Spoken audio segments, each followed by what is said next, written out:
नमस्कार। आज हम जानेंगे 15वें श्लोक का अर्थ।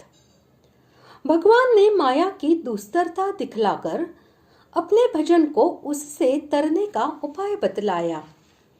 इस पर यह प्रश्न उठता है कि जब ऐसी बात है तब सब लोग निरंतर आपका भजन क्यों नहीं करते। इस पर भगवान कहते हैं, श्लोक 15,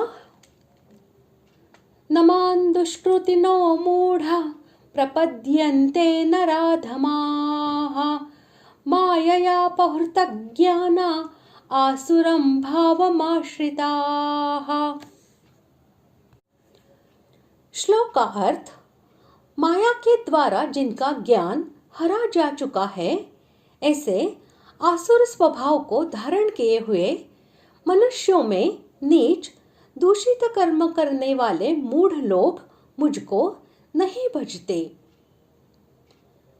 भगवान कहते हैं कि जो जन्म जन्मांतर से पाप करते आए हैं और इस जन्म में भी जो जानबूझकर पापों में ही प्रवृत्त है, ऐसे दुष्कृति पापात्मा लोग तथा प्रकृति क्या है, पुरुष क्या है, भगवान क्या है और भगवान के साथ जीव का और जीव के साथ भगवान का क्या संबंध है, इन बातों को जानना तो दूर रहा, जो यह भी नहीं जानते या नहीं जानना चाहते कि मनुष्य जन्म का उद्देश्य भगवत प्राप्ति है और भजन ही उसका प्रधान कर्तव्य है।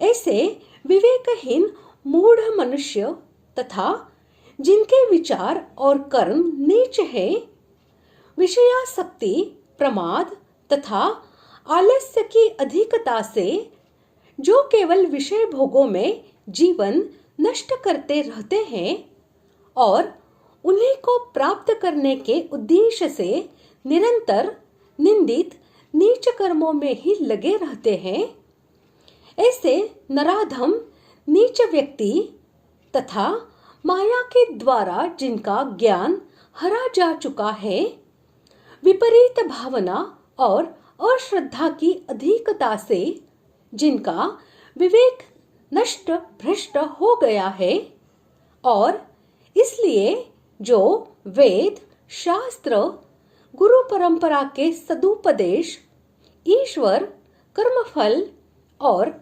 पुनर्जन्म में विश्वास न करके मिथ्या कुतर्क एवं नास्तिकवाद में ही उलझे रहकर दूसरों का अनिष्ट करते हैं, ऐसे अज्ञानी जन और इन सब दुर्गुणों के साथ ही जो दंभ, दर्प, अभिमान, कठोरता, काम, क्रोध, लोभ, मोह आदि आसुर भावों का आश्रय लिए हुए हैं, ऐसी आसुरी प्रकृति के मूढ़ लोग मुझको कभी नहीं भजते। नराधमा कहने का मतलब है कि वे दुष्कृति और मूढ़ मनुष्य पशुओं से भी नीचे हैं। पशु तो फिर भी अपनी मर्यादा में रहते हैं, पर ये मनुष्य होकर भी अपनी मर्यादा में नहीं रहते हैं। पशु तो अपनी योनि भोग कर मनुष्य योनि की तरफ आ रहे हैं और ये मनुष्य होकर पाप अन्यान्य आदि करके नरों को और पशु योनियों की तरफ जा रहे हैं। ऐसे मूढ़ता पूर्वक पाप करने वाले प्राणी नरकों के अधिकारी होते हैं। ऐसे प्राणियों के लिए भगवान ने कहा है कि द्वेष रखने वाले, मूढ़, क्रूर और संसार में नराधम पुरुषों को मैं बार बार आसुरी योनियों में गिराता हूँ। वे आसुरी योनियों को प्राप्त होकर फिर घोर नरकों में जाते हैं। इस प्रकार आज हमने 15वें श्लोक का अर्थ जान लिया है। अगले भाग में जानते हैं 16वें श्लोक का अर्थ। धन्यवाद।